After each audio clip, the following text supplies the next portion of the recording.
Bonjour à toutes et à tous et bienvenue sur Essor Franco, le balado qui met à l'honneur la francophonie en Ontario. Avant de démarrer, comme d'habitude, je remercie le gouvernement du Québec et de l'Ontario grâce au programme conjoint, le PAFC, le programme d'appui à la francophonie canadienne qui permettent la réalisation de ce podcast.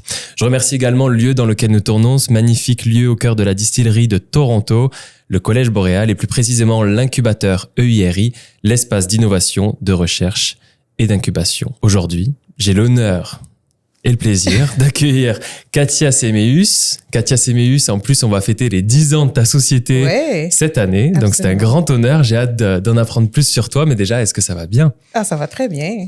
Oui, merci beaucoup en tout cas de prendre le temps avec nous aujourd'hui, de parler un petit peu de ton parcours. On a l'habitude à Essor Franco de commencer par ton parcours, justement. Toi, tu démarres à Montréal, si je me trompe pas. Absolument. C'est ça. Bien, merci de me recevoir, premièrement. Oui, bien sûr. Mais au début, du coup, tu démarres dans la biochimie qui n'a absolument rien à voir avec ce que tu fais aujourd'hui. Non. Mais en fait, c'est ça, la biochimie, j'avais comme une facilité à l'école. Puis moi, étant donné que j'aime beaucoup les défis, donc je me suis dirigée vers les matières les plus difficiles. Les plus difficiles. Scientifiques. Les matières que les autres trouvaient difficiles. Oui. Donc là, pour moi, c'était un défi. Donc, j'ai commencé mon parcours scientifique dès le secondaire. Puis, j'ai continué à l'université en biochimie. J'ai travaillé un peu jusqu'à ce que je me rende compte que peut-être que j'avais d'autres ambitions. Et justement, ces ambitions, alors, tu m'avais dit en pré-production que tu as commencé à organiser des événements, notamment. C'est ça qui a fait vraiment un petit peu te faire rentrer dans l'événementiel, notamment. On va en parler avec ta société. Absolument. Qu'est-ce qui s'est passé à ce moment-là? C'est tu as commencé à faire des événements un petit peu en plus de tes études et de tout ce qui est biochimie? Exactement. Donc, à l'université, j'ai commencé à faire des petits événements. Puis quand j'ai travaillé, ce qui fait au fil des années, j'ai comme un peu grossi ma clientèle. Et jusqu'à un moment donné où est-ce que il fallait vraiment que je fasse le choix entre continuer à avoir une entreprise en gestion d'événements ou encore travailler. Mais c'était pas facile parce que c'est quand même plusieurs années d'études. Ouais. Puis le choix, mais je veux dire, la réflexion avait commencé lorsque je terminais mes études. Et là, je me disais, mon Dieu, est-ce que je vais mettre dans le tordeur 4 ans d'université en sciences? Mais j'ai travaillé un peu, puis la clientèle a grossi, mon intérêt aussi. Donc, à un moment donné, c'était comme un peu évident. Là, et tout ça, en plus, c'était à Ottawa? J'ai commencé à Montréal. Tu as commencé à Montréal, oui, d'accord. Absolument. Oui, j'ai commencé à Montréal et lorsque j'ai déménagé, c'est là que la décision de... D'accord. Exactement. Donc, ton activité à double casquette était un petit peu présente dès Montréal déjà. Exactement. Ça t'a permis un petit peu de tester les choses et de te lancer un petit peu à Ottawa. Qu'est-ce qui t'a fait aller à Ottawa finalement? C'est parce que mon mari avait une opportunité, donc on a tous déménagé en même temps. La famille, c'est la famille, exactement. D'accord, donc tu te lances à Ottawa. Oui. Comment ça s'est passé pour toi, les premiers pas justement à Ottawa? Je sais que tu te sers beaucoup de la francophonie. On va parler un petit peu plus de ta société aujourd'hui, Kimja, qui fête encore ses 10 ans, je le rappelle. C'est un vrai anniversaire quand même pour un entrepreneur, je pense. Comment ça s'est passé justement, ces premiers pas? En fait, c'est que j'ai commencé un peu... C'est ça, j'ai eu la double casquette de Montréal jusqu'à Ottawa. Je vous dirais que en bonne montréalaise, je suis retournée à Montréal et j'avais encore des contrats à Montréal, donc j'ai fait l'aller-retour. L'aller-retour au début. Pendant très longtemps, jusqu'à ce que je m'étais dit, je peux pas faire ça. C'est comme, je peux pas vivre comme ça. Faut que je bâtisse mon marché. Bien sûr. À Ottawa. Donc, j'ai rencontré des personnes, des amis, qui m'ont fait découvrir vraiment la communauté franco-ontarienne parce que même si j'étais à Ottawa, je travaillais beaucoup en anglais. Donc, j'étais pas très proche de la communauté franco-ontarienne. C'est vraiment en m'impliquant dans les organismes que j'ai découvert la communauté et c'est vraiment là que j'ai comme un peu bâti mon entreprise à Ottawa à travers la communauté franco-ontarienne. Oui, puisque toi, aujourd'hui, ça fait vraiment partie de l'identité de ton entreprise. La francophonie, c'est un élément différenciateur. Absolument. Et c'est aujourd'hui comme ça qu'on te connaît tous en francophonie, notamment en Ontario. Tu es un peu la référence de l'événementiel. Parle-moi un peu plus de Kimja. Qu'est-ce que ça fait, Kimja? Quels sont les services que vous proposez? En fait, Kimja, c'est vraiment une entreprise en gestion d'événements d'envergure. Donc, on accompagne nos clients, donc les organismes ou encore des entreprises dans leurs projets événementiels. Donc, évidemment, on fait beaucoup de présentiel. On fait des congrès, des galas, des forums. Mais depuis la pandémie, on a comme rajouté une portion hybride et virtuelle qui s'estompe un peu de plus en plus. Mais pendant 3-4 ans, là, c'était très fort, le virtuel et l'hybride. Vous avez su vous adapter finalement un petit peu, être flexible. Oui, il fallait vraiment, oui. Très intéressant. Et du coup, aujourd'hui, vous êtes où? Alors, j'imagine que du coup, principalement en français. Oui. C'est absolument. Ça? C'est votre marque de fabrique? C'est notre marque de fabrique, oui. Et vous êtes présent où? Et vous servez un petit peu, vous faites ces événements où dans le Canada? Mais nous, on aime se brander pan-canadien. Oui. Parce qu'on aime faire des événements un peu partout. On a eu l'occasion de faire des événements un petit peu partout au Canada. Mais notre clientèle est définitivement francophone. Ça nous a toujours servi de parler en français, d'avoir une clientèle francophone. Donc, on n'a jamais vraiment senti le besoin d'aller ailleurs. Et les organismes l'apprécient beaucoup. Oui, et puis ça fait une spécialité, ça reste une niche en entrepreneuriat, comme on dit. Oui. Mais justement, c'est ça qui est bien, puisque vous avez aujourd'hui votre nom qui est bien présent, qui est bien présent dans la francophonie. Moi, j'aimerais un peu refaire le lien entre tes études qui n'ont rien à voir et puis ce passage à l'entrepreneuriat. Oui, tu as fait les deux pendant un petit moment. Est-ce que tu as appris quelque chose en biochimie au travers de tes études qu'aujourd'hui tu te sers dans ton activité de tous les jours finalement? J'aime bien dire que les gens ne voient pas le lien, mais moi, je le vois, le lien entre les deux. C'est bien pour ça que je te le demande, parce que je ne le vois pas, justement. La biochimie ou les sciences, c'est sûr qu'on le connaît. Oui. On connaît ce créneau par son innovation. Puis aussi, faut être très rigoureux en sciences. Donc, je vous dirais que j'ai amené un petit peu ces compétences avec moi en entrepreneuriat et aussi dans mon entreprise. L'innovation pour les événements, innover. Justement, on se parlait que pendant la pandémie, il fallait se réajuster. Oui. C'est ça, c'est vraiment le côté innovateur. Puis la rigueur aussi. Donc, si on veut que nos événements fonctionnent. Donc, on sait que les congrès, c'est pas des événements simples. Là. Donc, il faut énormément de rigueur. Donc, je dirais que c'est vraiment ces deux compétences que j'ai amenées avec moi. Ouais, et puis moi, j'aimerais faire le lien parce qu'aujourd'hui, ton entreprise, elle a grandi. Tu as démarré toute seule, mais aujourd'hui, tu as des employés. Oui. Je sais que, alors je vais parler de ça, mais j'ai pas du tout fait d'études en biochimie. Mais les process, documenter les process, s'assurer que tout roule justement pour passer le flambeau après à ses employés et prendre sa casquette de manager, ça fait partie aussi, ça fait le lien avec ce que toi, tu as pu apprendre en sciences. Je vous dirais que ça aussi, je l'ai amené avec moi. En sciences, on fait beaucoup de procédures à l'interne. Voilà.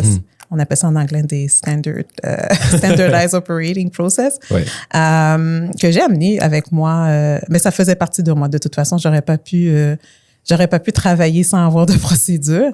Puis, je me suis rendu compte que c'était beaucoup plus facile en instaurant des procédures de passer le flambeau à mes employés que juste d'être comme ça dans le néant. Ouais. Donc, on est très structuré, process, et ça a permis à l'entreprise aussi de grossir parce que justement, c'est passé d'un one-woman show, on va dire, à une entreprise vraiment avec des employés. Aujourd'hui, vous êtes combien dans Kimja? On est 5 qui travaillent ensemble et ça fait quand même longtemps. Je vais vraiment le mettre de l'avant parce que mon employé qui a commencé avec moi, mais en fait, l'employé qui est dans l'entreprise le plus longtemps, ça fait quand même 6-7 ans. Wow. Et la dernière employée, en fait, c'est peut-être 3 ans, donc entre 3 et 7. Donc, moi, j'aimerais le remercier parce qu'ils ont choisi Kimja pour œuvrer. Et puis, il reste, donc c'est vrai que ça veut dire que tu as une bonne culture d'entreprise. J'imagine qu'ils y plaisent aussi. Absolument.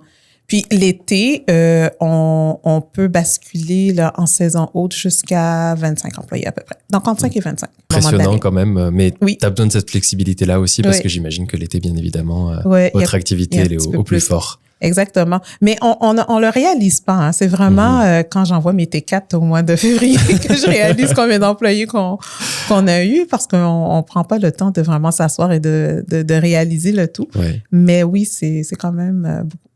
Un vrai challenge. Et en parlant de challenge, justement, du coup, tu grandis ton entreprise. Aujourd'hui, tu as la tête d'une équipe. C'est quoi les challenges que tu as eu en grandissant justement sur ce côté managérial-là? Qu'est-ce que tu as dû vraiment...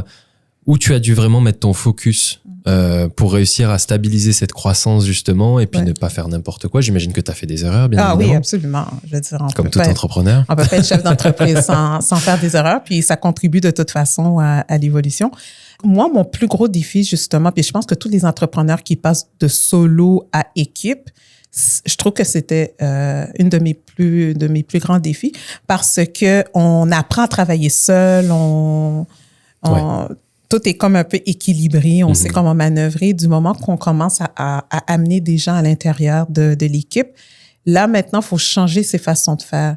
Donc, ça, par contre, ça a été vraiment difficile. Un vrai challenge, mais que tu réussis a priori jusqu'à présent, en tout cas. Oui, avec de l'aide. Je veux dire, j'ai dû retenir les services d'une professionnelle, justement, en ressources humaines, comment mettre le tout là, ensemble pour pouvoir passer au niveau supérieur. Ça se fait pas tout seul, puis il faut jamais non plus hésiter d'aller chercher de l'aide. Puis pour nous, ça nous a été bénéfique. Mais pendant longtemps, j'ai comme un petit peu eu un moment de flottement parce que je savais pas trop qu'est-ce qui se passait jusqu'à ce que dans une rencontre, j'ai rencontré justement cette femme qui parlait, je pense que c'est dans un espèce d'atelier, qui parlait justement de croissance d'entreprise. Puis là, je me suis vraiment reconnue. Puis je suis comme, OK, donc c'est pour ça que je stagne. Ne pas hésiter à se faire aider finalement par d'autres experts. On a son cœur de métier, on a ce qu'on sait faire. Et puis, il faut savoir aussi quand... on doit demander de l'aide. Justement, demander de l'aide, ça me fait venir un petit peu à la question de la francophonie de manière générale. Aujourd'hui, il y a beaucoup d'organismes francophones, notamment. Ici, par exemple, l'incubateur Le IRI en est un. Est-ce que ça, c'est des choses qui t'ont aidé dans ta croissance, aidé à faire tes premiers pas, à faire ton premier réseau professionnel? Tu m'en parlais un petit peu à Ottawa, notamment. Oui, mon premier réseau professionnel, ça, c'est certain. Et je pense qu'il faut jamais vraiment cesser d'apprendre. Il faut toujours être curieux. Donc, puis aussi, moi, j'aime dire que j'aimais beaucoup, j'aime encore, écouter les entrepreneurs, les chefs d'entreprise un petit peu plus aguerris. Je me dis, s'ils ont fait des erreurs, pourquoi est-ce qu'il faut que je le refasse? Donc, j'allais souvent les voir. Ouais, exactement. Les parler. C'est quand on a des problématiques, demander des conseils. Donc, j'ai toujours été comme très curieuse et très à l'écoute. Tu t'es servi un petit peu de cet écosystème francophone, je dirais, comme une sorte de mentorat, entre guillemets. C'est pas forcément au travers d'une personne, mais en tout cas, des retours d'expérience qui, toi, t'ont pu essayer de te guider. Ça n'empêche pas que tu fais des erreurs aussi, comme tout entrepreneur, mais au moins, ça t'en évite quelques-unes c'est sûr. Par l'expérience des autres. Mais alors, toi, t'es aussi impliqué quand même, beaucoup impliqué même, dans la francophonie. Oui. Surtout au niveau de l'entrepreneuriat. Donc, j'étais à la tête du regroupement Affaires Femmes, qui est un regroupement qui met de l'avant les femmes noires vraiment comme leur expertise. Donc, on faisait beaucoup des galas pour les mettre de l'avant. Puis, on travaillait aussi avec les jeunes filles noires dans les écoles francophones. Et j'ai aussi été sur le conseil d'administration, en fait, le conseil exécutif de la Fédération des gens d'affaires francophones de l'Ontario aussi. Donc, impressionnant. Beaucoup de casquettes alors du coup, et beaucoup d'implications. Et tu étais aussi du coup à l'initiative des Mardis Philanthropes. Est-ce que tu peux m'en parler un petit peu de ça? Les Mardis Philanthropes, en fait, c'est un projet personnel ou corporatif. Pour moi, ça mariait un petit peu deux passions. Je faisais beaucoup de bénévolat, mais j'en fais encore un peu. Je m'implique beaucoup. Donc, je trouvais que j'étais un petit peu un peu partout. Et j'avais aussi ma passion de l'événementiel. Donc, je me suis dit, Katia, si tu veux t'impliquer, c'est bien, mais peut-être que tu devrais un petit peu plus te ramasser. Donc, j'ai pensé à cet événement philanthropique que notre équipe là, de Kimja donnait 2 fois par année. Donc, on allait voir une cause, puis on mariait une cause avec un entrepreneur à succès dans la région. Donc, on faisait comme un 5 à 7 de réseautage, mais les fonds allaient directement à la cause. Donc, c'est de là qu'est né les Mardis Philanthropes. C'est une superbe initiative. Tu as fait ça pendant combien de temps? J'ai fait 2 éditions. D'accord. Après, bien, la pandémie est arrivée. Bien sûr. Donc, c'est un petit peu plus difficile. Après, la croissance d'entreprise est arrivée, donc c'est un peu plus difficile, mais c'est vraiment un projet pour le 10e. Oui. J'aimerais ça le remettre un petit peu sur peut-être qu'on aura la chance du coup de voir ça dans le futur. En francophonie, on parle bien sûr français. Est-ce que tu dirais qu'il y a une dimension aussi peut-être culturelle, une espèce de cette fonction support comme tu le disais? Est-ce que tu dirais que la francophonie peut-être il y a un certain soutien entre francophones lorsqu'on est notamment en Ontario? Ah oui, absolument. Une grosse différence entre être en situation minoritaire et être, mettons, au Québec. Je trouve que, puis c'est ce qui m'a charmé en fait lorsque j'étais à Ottawa, c'est une communauté tissée serrée, tout le monde se connaît, tout le monde s'aide, donc c'est ce qui m'a charmé en fait. Et c'est drôle parce que j'ai vécu à Ottawa pendant quand même un bon 5 ans avant même que je me rende compte qu'il y avait une communauté. Je savais qu'il y avait des gens qui parlaient français, évidemment. Mais la vitalité de la communauté, ça, par contre, j'avais pas été exposée. On reste en minorité, mais malgré tout, il y a ces petits points on appelle ça des points de rassemblement, mais ces organismes-là qui peuvent, au travers d'événements, au travers des Mardis Philanthropes, par exemple. Ou des organismes aussi. Et des organismes, effectivement.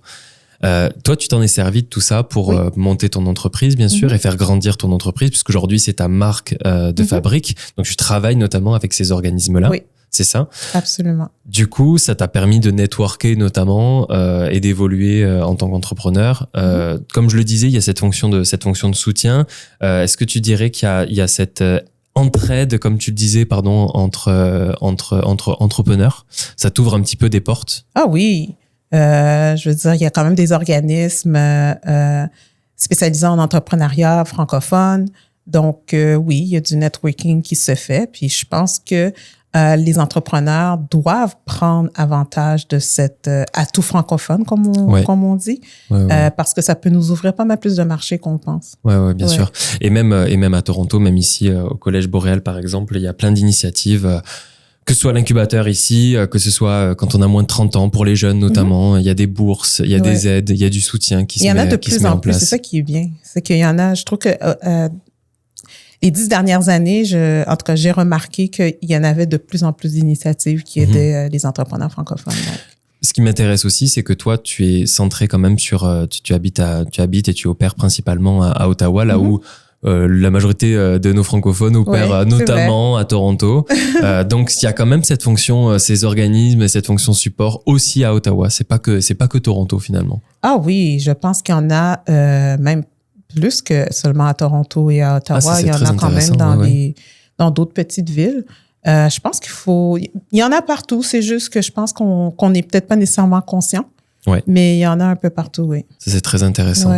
Et alors, du coup, c'est quoi la vision de Kimja à 5 ans? Peut-être pas 10 ans, ça me fait beaucoup. Mais au moins les prochaines années. Prochaines années, ben nous, c'est sûr qu'on veut augmenter notre marché.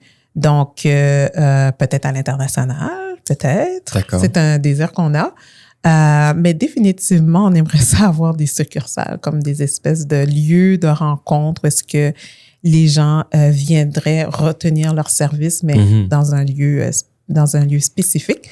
Donc, ça serait vraiment peut-être, je sais pas si dans les 5 prochaines années, c'est réaliste, mais définitivement dans les 10 prochaines années. Ouais, ça, c'est très intéressant ce que tu dis parce que ça va te permettre, du coup, de créer de nouvelles expériences, d'être un peu plus créatif, j'imagine. Exact. Et donc, du coup, un vrai ADN d'entreprise un petit peu particulier, un mix de création, d'innovation et de francophonie, encore une fois. Oui, absolument. Toi, du coup, tu as une famille, notamment. Oui. Comment on concilie ça, finalement? De faire grandir une entreprise au top, j'ai envie de dire, et à la fois avoir ce rôle dans la famille. Ben, c'est pas facile. Ouais. Comme, c'est sûr qu'il faut innover là-dedans aussi. Faut avoir des bons alliés. Puis je pense qu'il faut pas oser non plus à cogner à des portes puis demander de l'aide ou du support. Oui. Moi, c'est sûr que mon conjoint, il a été très présent et je pense qu'il croyait beaucoup en l'entreprise aussi. Ce qui fait que les enfants ont ils n'ont jamais vraiment connu autre chose, en fait. Ils ont toujours entendu parler de Kimja. Puis aussi des amis entrepreneurs, des groupes de support. Des fois, entre entrepreneurs, des fois, on peut s'échanger des défis, trouver des solutions. Donc, c'est super important. Il ne faut jamais s'isoler. Mais c'est vrai que la famille, c'est pas évident, mais ça se fait. Et tu travailles encore dessus, j'imagine. Ah oui, tout le temps. C'est un work in progress, comme on dit. Tu me parlais que tu avais été inspirée notamment par une entrevue auquel tu avais assisté ou que tu avais écouté, qui t'avait dit est-ce que tu peux me parler de ça? Absolument. J'avais été voir avec une amie en fait une conférence de Michelle Obama il y a quand même plusieurs années à Montréal. Je pense que c'était au Centre Bell. Puis l'animatrice lui avait demandé, parce qu'on sait que Michelle Obama, elle est très occupée, elle a une famille, elle a aussi énormément de projets. Puis on lui avait demandé, mais comment est-ce que tu fais pour concilier famille, entreprise, puis elle est une personne publique. Puis elle avait dit que au début de chaque saison, ou peut-être septembre ou encore au mois de janvier, elle regardait son agenda. Puis elle mettait tout ce qui était le plus important pour elle. Donc, pour elle, c'était la famille, donc fête d'enfants, réunion de famille, etc. Donc, c'était vraiment déjà à l'agenda et les autres projets tournaient un peu autour de qu'est-ce qui était déjà à l'agenda. Puis j'ai trouvé ça comme très pertinent. C'est très difficile à faire. Je veux dire, à instaurer, c'est pas que ma famille est pas importante, c'est juste que des fois, quand on est en train de bâtir, fois, on manque des anniversaires, etc.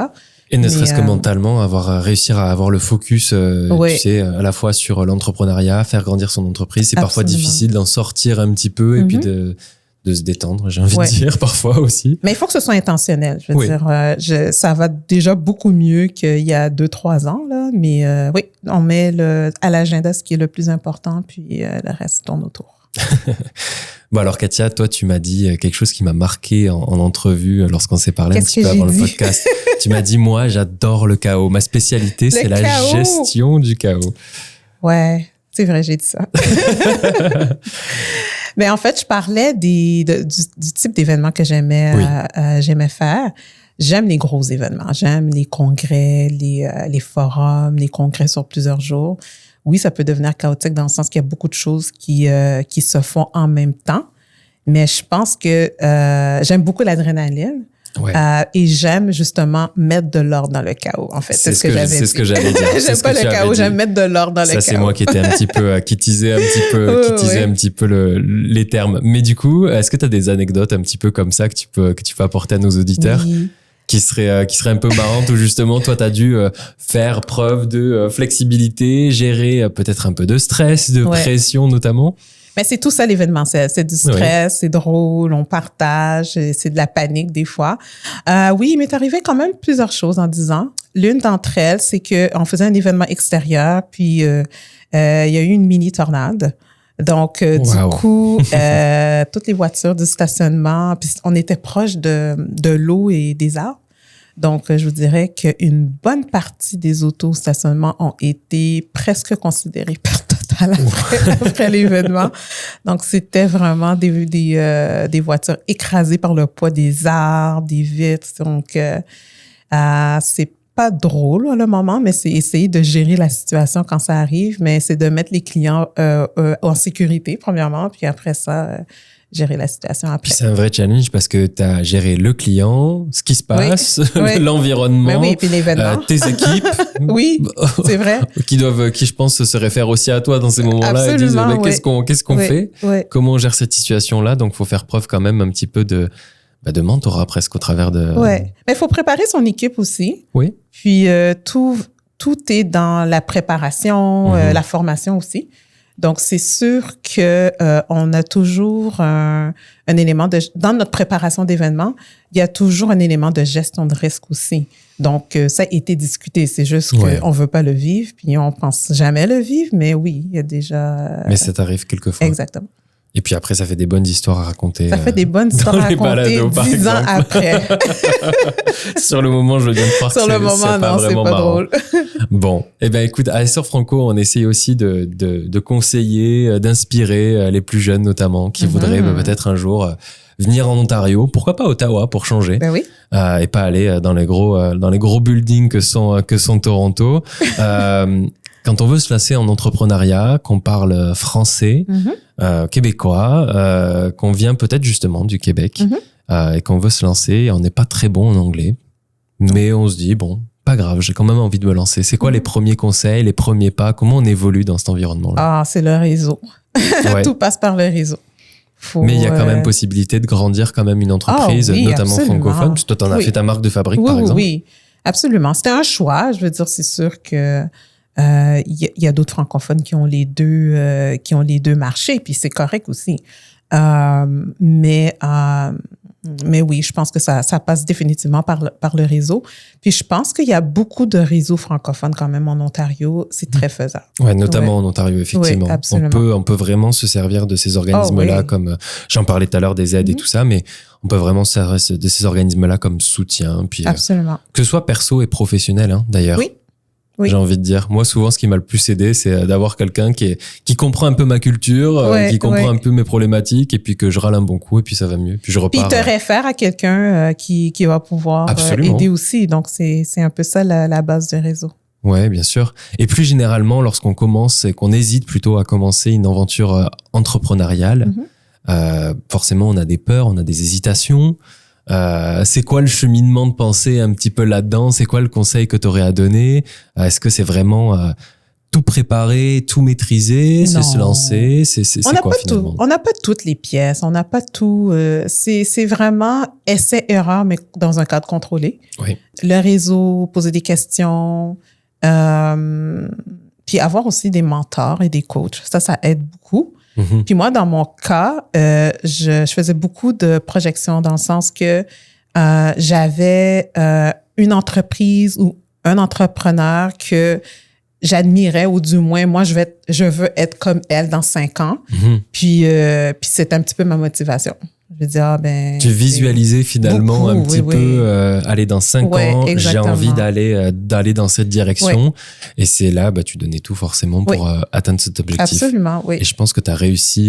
En tout cas, je ne sais pas quels étaient tes objectifs, mais d'un regard extérieur, je trouve que tu as une mission magnifique avec ton entreprise. C'est parfait. Katia, je te remercie encore pour cette entrevue. Où est-ce qu'on peut te retrouver? J'imagine que vous avez un site internet. Tu es présente aussi sur LinkedIn, peut-être? Donc, kimja.com sur Internet. J'ai une page LinkedIn, Instagram, Facebook. Donc, pas mal tout personnel et d'entreprise. Donc, on est pas mal présent. Oui. Bon, super. Je te remercie encore. Et puis, je remercie également, encore une fois, le gouvernement d'Ontario et du Québec pour cet appui sur ce balado, ainsi que le Collège Boréal et le IRI, l'espace d'innovation, de recherche et d'incubation du Collège Boréal. Si vous avez aimé cet épisode, et puis si vous voulez surtout nous donner des retours et nous donner du soutien, je vous invite à aller commenter, à aller liker, activer la cloche sur toutes les plateformes où ce podcast est disponible. Puis n'hésitez pas à nous suivre sur les réseaux sociaux pour être au courant des prochains épisodes.